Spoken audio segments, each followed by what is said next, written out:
acolo este, va fi corner, dragi ascultători.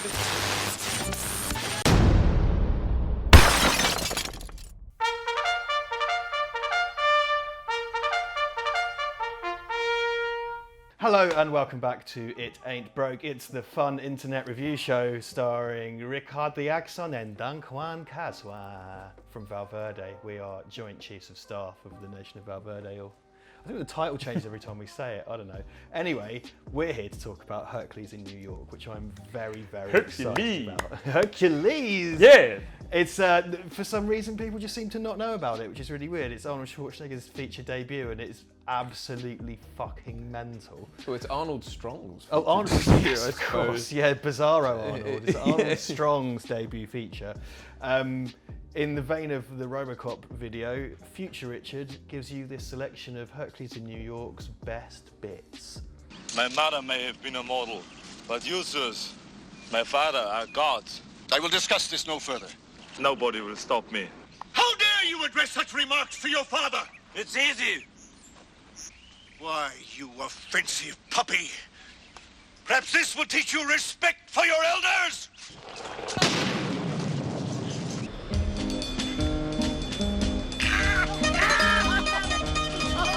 I just saw a man.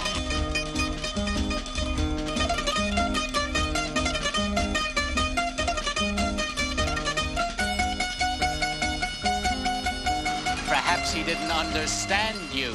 I understood him. He's most disagreeable and he has irritated me. Yes, that's me! How dare you!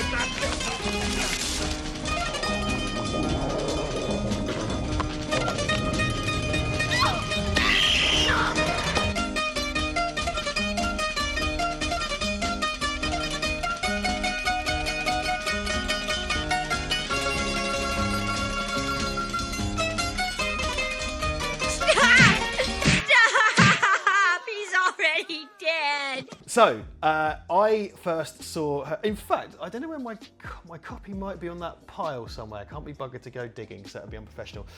It still had the receipt in it from Blockbuster. It's when they used to print out on a dot matrix printer those receipts of what you bought, and my copy was in 2002. Wow. It was issued by Hollywood DVD, the giants of the bargain DVD sector, and this version claimed to be the first version with Arnold's own dialogue in it, because he was dubbed by a kind of like, my name is Hercules. It's very kind of voice. 60s announcer, isn't it? Yeah. It's very... So there's one scene where he talks to his friend via the radio, his friend Patsy, and they never even bothered to record that with Arnold's real voice. So yeah. This version does have that in it. You can tell as well, actually. I wonder if they've reverted to, because a lot of the sound on the day is very inconsistent. You get that in between cuts, you sort of hear birds chirping and then not. And then, the audio in this is shocking, and there's some proper shaky camera work. Yeah, but I'm sure that's because I guess it was originally intended to have a sound mix that wasn't. I guess because so, I guess yeah. from the get-go they were dubbing him anyway. So let's. All right, so I got hold of it a long time ago, and I watched the shit out of it with my mates. We just thought it was the funniest thing in the whole world. What are your experiences with this film? Well, I think I suppose a lot of people, it was always this ethereal thing that I'd never really heard of. I think I came across it, it was on TV, I think. I saw a bit of it on TV with a mate and stuff like that. It was right at the end with him on the Empire State Building, reading a cue card and talking at the sky and whatever, you know. And I'm sure it was Arnold's voice. It wasn't... Interesting, okay. Very young Arnold, very... you know, he's still got that thing where you can't say his THs and his WHs, so it's like, I'm tired of all these things, you know, and it's young Arnold. He's up here in his.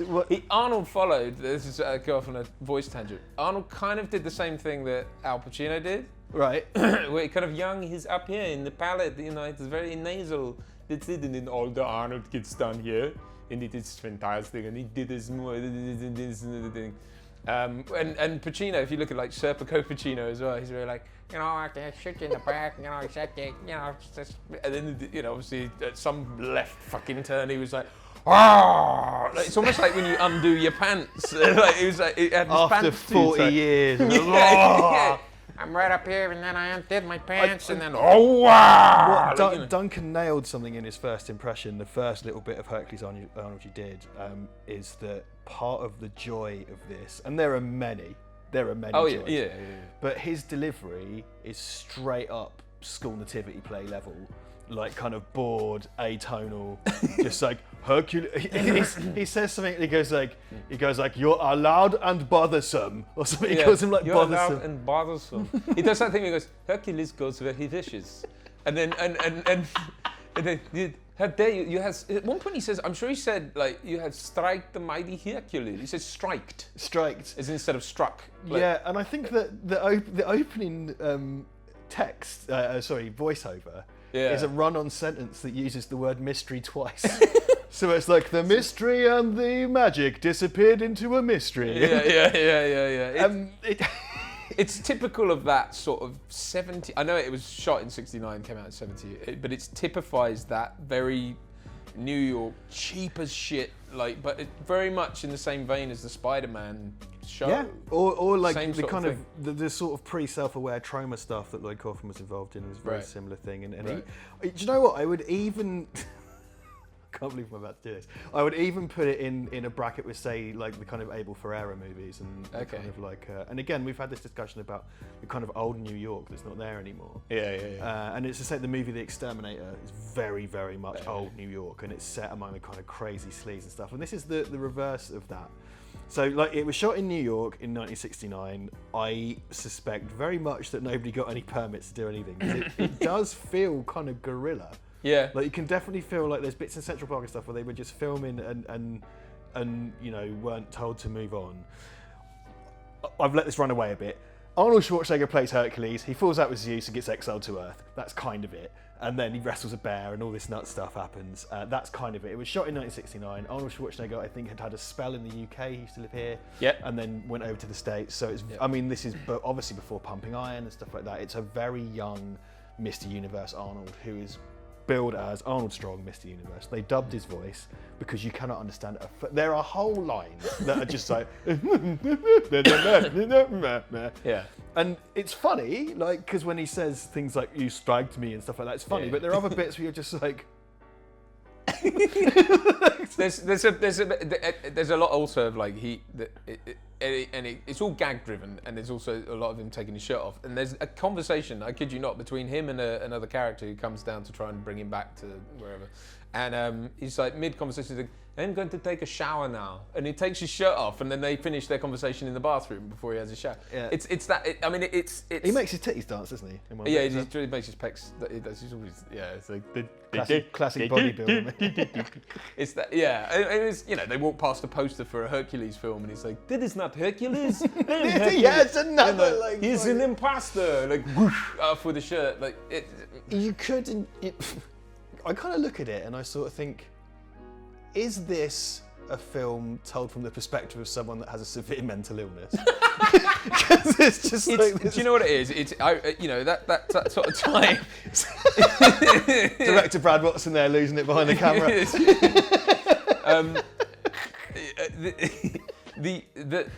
It's very like it's very like bodybuilding, right? Obviously, subsequently has become partly because of Arnold has become widely accepted and a big thing. And nowadays, Yes, of course, it's unheard of for your leading man not to be ripped to shreds and bulky. But back then, it was clearly like no one's going to give you money to make that film.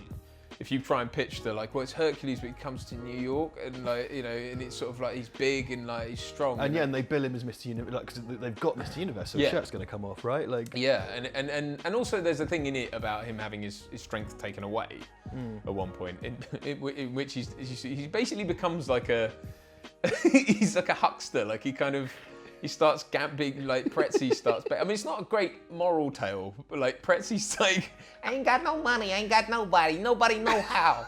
Ah, Hook, let's go. Like, he has a friend called Pretzi who's played by Arnold Stang, who is from like It's a Mad World and those type of movies. yeah, and his name's Pretzi because he sells pretzels. He sells pretzels. Who is this weird kind of Sort of the thing. Jewish I guy. really enjoy injecting kind of highfalutin ideas into this, and I think he's kind of like a Shakespearean side character. He's kind of like this, like, you know, kind of low status in society, but an observer to fantastic events. Yeah, You know? yeah. I just want to overanalyze it. I also think, going back to my earlier point, this would be an excellent double bill with Taxi Driver. There's two stories. Oh, they're very similar. They are. You They're know, two stories about Travis Bickle. mentally ill men struggling to live in pre-Giuliani New York. That's fucking lit. This is the most shambolic episode ever. It's like, you're talking to me? Because I can't fucking tell. No, that's not it. Imagine the team up, like Hercules versus Bickle. Hercules. I did include Hercules in my pitch for Crisis on Infinite Arnold's. Right. So we could have Hercules versus Bickle as a sidebar. It's like a spin-off. Here's the thing, I have a question for you, because I can work it out. Can they fly? Because he sort of seemed to be flying next to it. There's that stupid out of fucking space, gag when he's like, doesn't he goes past the plane window, and then right at the end, what I thought was a Hasidic Jew for a brief moment would actually turned out to be Zeus, but in a hat. Zeus in a hat, a sort of yeah. Jewish hat. I And he just goes, well. Yeah, and that that's goes off right. camera. It's Like, that's so bad. I was like, why is there a Jew? The plane scene. Yeah, he didn't mean that in a sort of. No, like, why the fuck? God. No. There's a certain section of the internet that might stop following you on Twitter after Oh that. no, God, no, please don't. No. I'm meaning, well, like, because it wasn't relevant to the rest of the film. You fucking. Let's just talk about this forever. It's why not?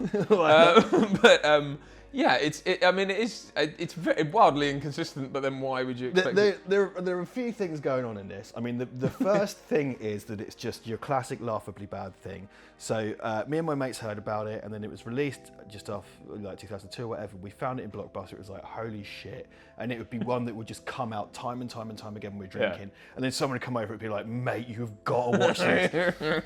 I find it's also got James Caren in it, who's in Return of the Living Dead and a bunch of other stuff. He's an actor I really, really like. He's the kind of pipe smoking. He's the gent professor with guy. the professor guy. Perfectly seriously, for a few minutes, right? It's actually kind of sweet and it's sort of adorable. It's kind of like innocent and maybe when you think about all the people, you're sort of looking around going like, how many of these people did Arnold Schwarzenegger fuck? It's all you can really, in retrospect, 23-year-old Arnold Schwarzenegger who won't keep his shirt on. But it's kind of quite sweet. It feels like sort of a kid's movie. The best, I genuinely feel this way, if you ever want to get a slice of what a place was really like, no matter how fantastic the setting, if you see a film shot in a place for no money with no permits, it's a really good window into what that world was like. And it is a kind of, probably not their intention, but a kind of slightly grimy, smoggy New York, right? So it's this kind of weird, kind of sweet, kind of innocent thing that you could probably get away with showing some kids and they would like it, because there's nothing particularly untoward happens in it. What it is full of, and it's something that we talk about a lot, and it's sort of a minor fascination on this channel, is because of when it's made, it's full of really sick looking, unhealthy people with horrible diets. You just obviously eat pretzels all day. Yeah, pretzels. Well, it's the classic thing of like, the craft services with just steak, cigarettes, and pints and cream. Like everyone just drinks double cream. Cream comes from. I go whiskey. That's right. Scotch. Scotch. Probably the biggest example of that for me is the cabbie, who they in escaping all those sailors that he has a punch up with. They jump in a cab and then they get to Central Park with and he's like, Hercules does not have any money. He's like, we don't got any money. He's like, you don't got any money. The wise guy, he's like, I'm gonna kick your fucking head. Like, it's literally. Over there, over here. Yeah, it's so. Spider-Man. Yeah, it's so like. Yeah, the wise guy. Yeah, And then he walked out of a fucking Three Stooges episode. And here's why I'm sure that the audio's like, because it's clearly from a boom mic. Because it's funny because he spends ages going like, first I'm gonna take it out of you. I'm gonna beat it out of you. That's what I'm gonna do. And as soon as he touches Arnold, he goes, how dare you strike Hercules? And he throws him into a bush. But because he sort of turns from the mic, you can't hear, like it goes really quiet because he throws him. And it's just like, obviously, because they all the way along, they must have been like, we're gonna dub you with some fucking like, probably chain smoking. You get a sample later in the film. Like I said, there's the radio scene which they clearly just didn't have the audio of, and it's I've never seen that in full. The dubbed version is on YouTube. Oh, it is watchable, right? Because his Arnold's face. I am tired of all these things, the same old things. His line deliveries are just. It's pretty much like this. Look. And then there's this voice going, I am tired of Mount Olympus. It's very much like that. He's like, I am tired of all these things. And it's funny, because if you imagine that on this sort of dead-eyed, gigantic Austrian guy. Because I know James Caren's still kicking, and of course Arnold is. But because of how unhealthy everyone looks and the fact it's like 50 years ago, I'm sort of watching it, and I don't know why, because it's on the cusp, because you go through this if you watch like a silent film, but I've just watched it going like, are all these people dead? Because that cabbie, I bet you that cabbie is probably like 34. Well, he just looks about 500 years Yes, old. it's gonna be my big break. Hercules in New York.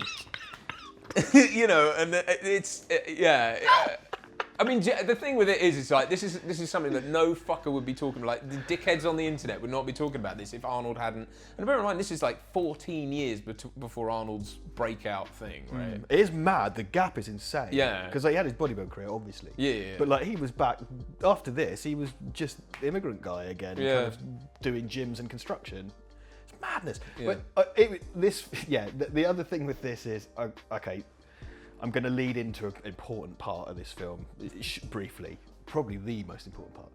It is technically really bad. I mean, again, it's got this kind of sweetness, and it really feels to me like, guys, we got to put on a show in New York, and everyone's cousins in it, and all running around, and that's all great, and it's quite sweet.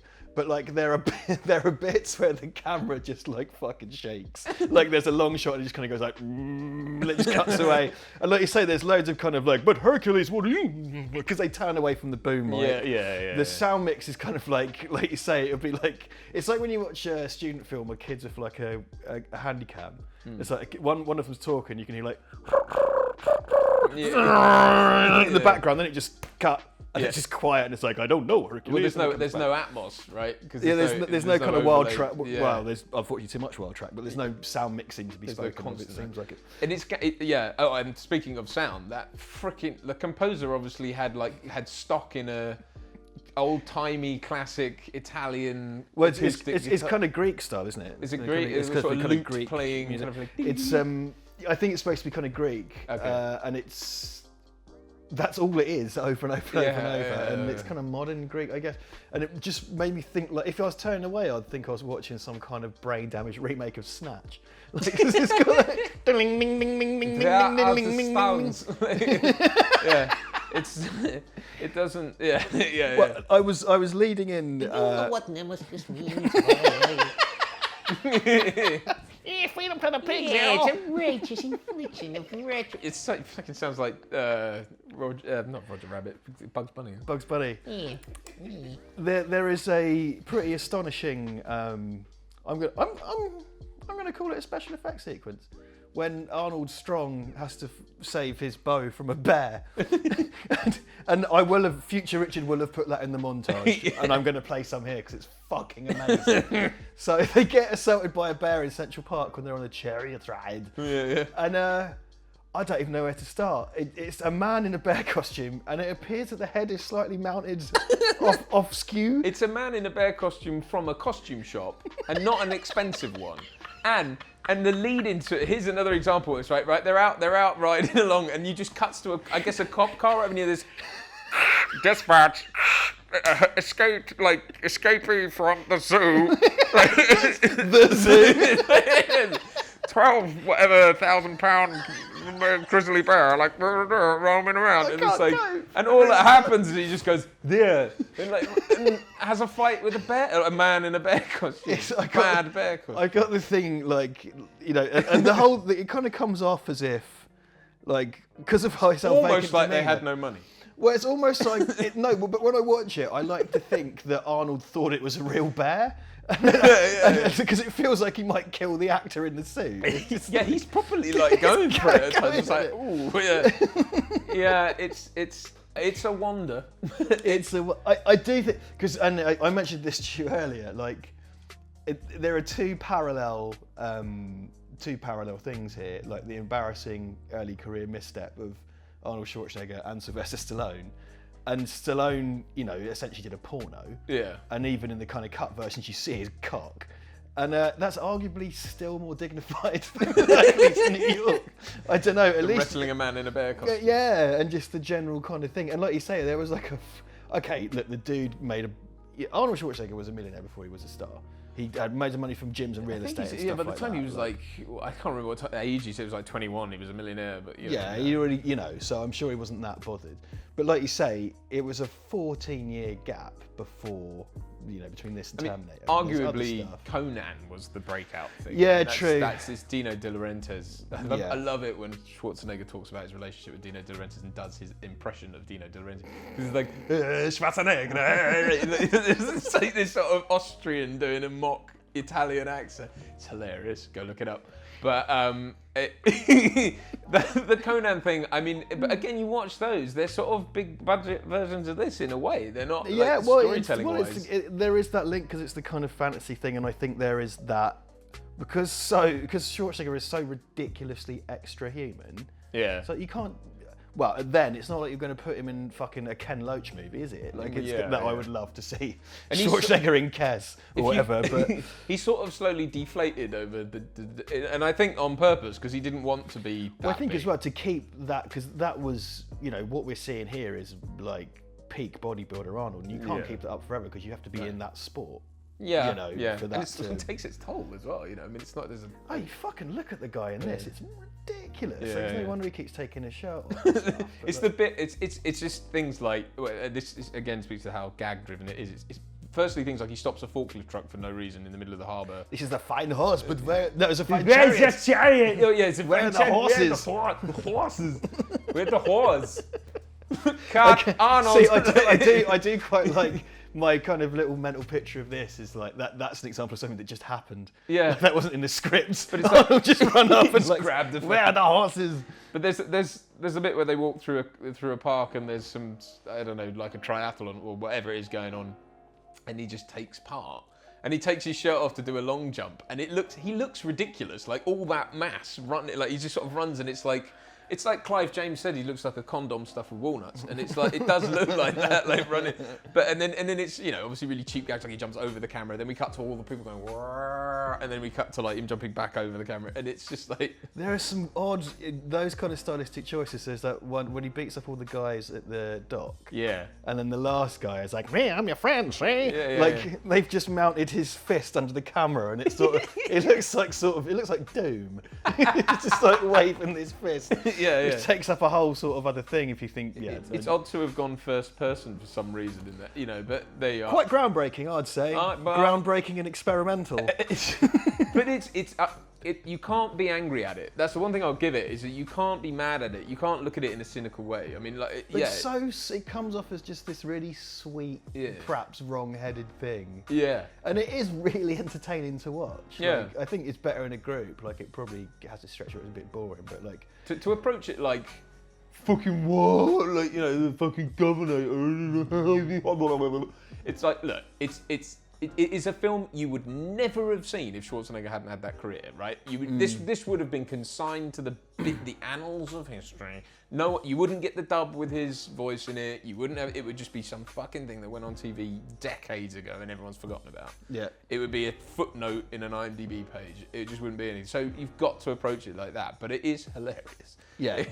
And you can watch all the clips on YouTube. I can't recommend it enough. I don't know where one would get it in this day and age, but I've got a DVD that I've still got, which I cherish. Yeah. I just brief sidebar. There was me and my mate Nick bought this version Blockbuster, and then another version was bought later, so we could both have one. And it came out, I guess, 2002.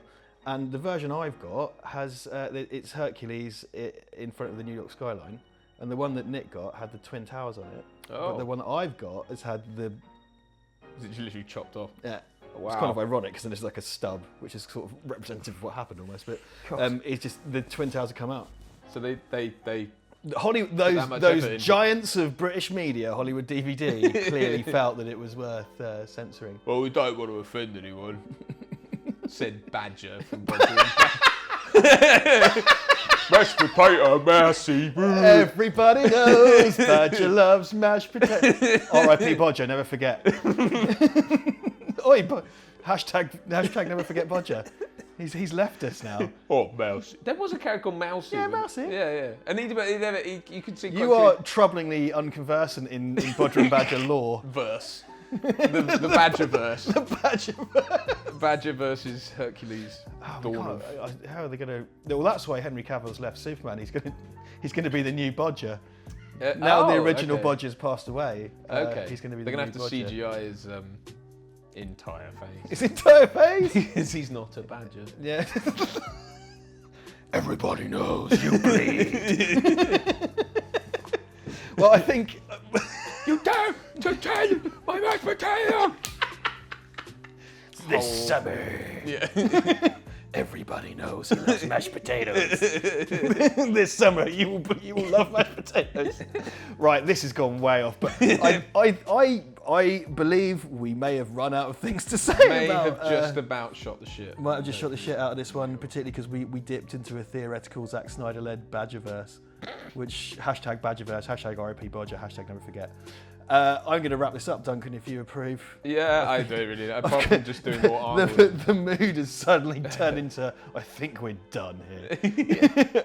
Well, that was, yeah, there you go. Go out and watch it. I hope you enjoyed this. Get yourself a copy. It is the bizarre kind of hidden, you know, it's like a porno without the sex in it. It's that level of quality. Well, it does. But it's too sweet.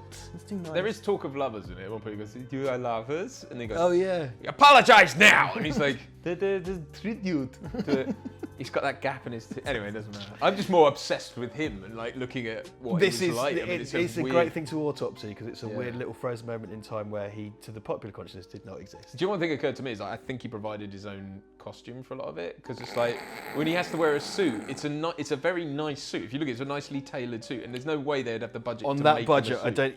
to make that man a suit. Yeah. He looks like a Dorito made of bollocks. Like how are you supposed to like get that tailored? New bollocks. Leave it. Cool whip. Yeah. Oh. Right, that's no more internet today. That's it. Close you're your done. browser and go outside. You've had enough. Take a break. We will be back with something else next time. Like, subscribe, share, and pay tribute to the Mounts of Olympus. Bye, Duncan. Bye, Richard. Bye, internet.